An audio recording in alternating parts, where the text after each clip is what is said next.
Selamat datang di dalam video animasi ini tentang gamma kamera dan PET. Sebelumnya perkenalkan nama-nama kelompok. Yang pertama Muhammad Rizky Hami Faris dengan NIM 09 dan yang kedua ada Mohfatan Katalib dengan NIM 12. Tahukah kamu bahwa radiasi bukan hanya digunakan dalam pembangkit listrik atau penelitian fisika, tetapi juga berperan penting dalam dunia medis. Dari diagnosis penyakit hingga pengendalian kualitas di industri, radiasi memiliki banyak manfaat ketika digunakan secara tepat. Dalam video ini, kita akan mempelajari bagaimana radiasi berinteraksi dengan materi, dan bagaimana prinsip ini diterapkan pada alat kedokteran nuklir seperti gamma kamera dan PET scan. Lanjut, di sini ada konsep dasar radiasi. Radiasi adalah energi yang dipancarkan dalam bentuk partikel atau gelombang elektromagnetik. Jenisnya dapat dibagi menjadi dua, yaitu radiasi pengion, yang memiliki energi cukup untuk melepaskan elektron dari atom, seperti sinar gamma dan sinar X, dan radiasi non-pengion, seperti cahaya tampak dan gelombang radio. Dalam kedokteran nuklir, jenis radiasi yang paling sering digunakan adalah radiasi pengion, karena dapat menembus jaringan tubuh dan dideteksi untuk menghasilkan citra medis. Selanjutnya di sini ada interaksi radiasi dengan materi. Saat radiasi melewati materi, ia dapat mengalami beberapa jenis interaksi. Tiga interaksi utama sinar gamma dengan materi adalah efek fotoelektrik, di mana foton diserap total oleh atom, dan elektron dikeluarkan. Efek Compton, di mana foton bertumbukan dengan elektron, memantul dengan energi lebih rendah. Produksi pasangan, yang terjadi jika energi foton melebihi 1,02 MeV dan menghasilkan pasangan elektron-positron. Pemahaman terhadap interaksi ini sangat penting untuk mendesain detektor radiasi yang efisien dan aman digunakan pada manusia.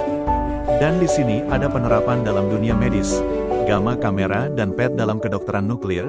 Prinsip interaksi radiasi digunakan untuk mencitrakan fungsi organ tubuh, bukan hanya bentuknya. Gamma kamera bekerja dengan mendeteksi sinar gamma yang dipancarkan oleh radioisotop yang telah disuntikkan ke dalam tubuh, seperti TeCHNE-TiUm99m. Kristal skintilator di dalam kamera akan mengubah energi sinar gamma menjadi cahaya, kemudian menjadi sinyal listrik yang diproses menjadi gambar distribusi radioisotop dalam tubuh. Sedangkan PET, positron emission tomography, menggunakan radioisotop pemancar positron, seperti FLUORINE-18. Ketika positron bertemu elektron di dalam tubuh, keduanya saling meniadakan dan menghasilkan dua sinar gamma 511 keV yang bergerak berlawanan arah. Detektor PET menangkap pasangan sinar ini untuk merekonstruksi citra tiga dimensi metabolisme organ tubuh, sangat berguna untuk diagnosis kanker dan gangguan otak. Dan di sini ada penerapan klinis gamma kamera dan PET lebih besar dari teknologi ini memiliki berbagai aplikasi klinis. Lebih besar dari Asteris gamma kamera, SPECT, Asteris.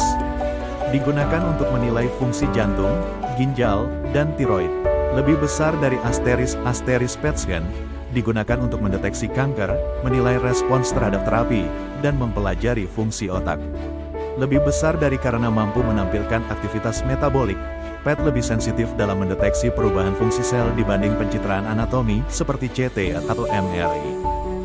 Selanjutnya di sini ada penerapan dalam dunia industri. Tidak hanya di bidang medis, interaksi radiasi dengan materi juga dimanfaatkan dalam industri.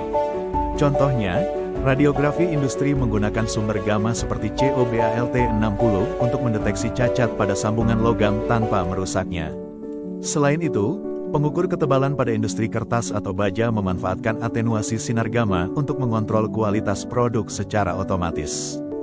Penutup dan kesimpulan. Jadi, interaksi radiasi dengan materi bukan hanya konsep fisika semata. Dari proses fotoelektrik hingga efek Compton, semuanya menjadi dasar bagi teknologi pencitraan medis modern seperti gamma kamera dan PET. Dengan pengendalian yang tepat, radiasi menjadi alat yang sangat berharga, bukan hanya untuk menyembuhkan, tetapi juga untuk membangun dunia yang lebih aman dan efisien. Nah, kami juga mengumpulkan data untuk video ini tidak secara sendiri, kami juga mengambil beberapa jurnal yang kami cari sendiri. Nah, berikut contoh referensi yang kita ambil untuk membuat video ini. 1. Cherry, SR, Sorensen, J.A., dan Pelpes, M.E., 2012. Physics in Nuclear Medicine, 4 ed. Elsevier, 2, Knol, GF, 2010. Radiation Detection and Measurement, 4 Ed. Wiley, 3, Busbek, JT, Seibert, JA, Leidol, EM, dan Bun, JM, 2012. The Essential Physics of Medical Imaging, 3 Ed. Lippincott Williams dan Wilkins, 4, IAA, 2020. Radiation Protection and Safety in Medical Uses of Ionizing Radiation, International Atomic Energy Agency, 5, Han, FM, dan Gibbons, JP, 2014. Hans The Physics of Radiation Therapy, 5 Ed. Lippincott Williams dan Wilkins, 6, Podgorsak, EB, 2016. Radiation Physics for Medical Physicists, 3 Ed. Springer. Terima kasih telah menyaksikan. Sampai jumpa. Saya harap dengan video ini kalian paham apa itu interaksi radiasi dengan materi dan pengaplikasian dalam dunia medis dan industri pada modalitas pesawat kedokteran nuklir, gamma, kamera dan PET.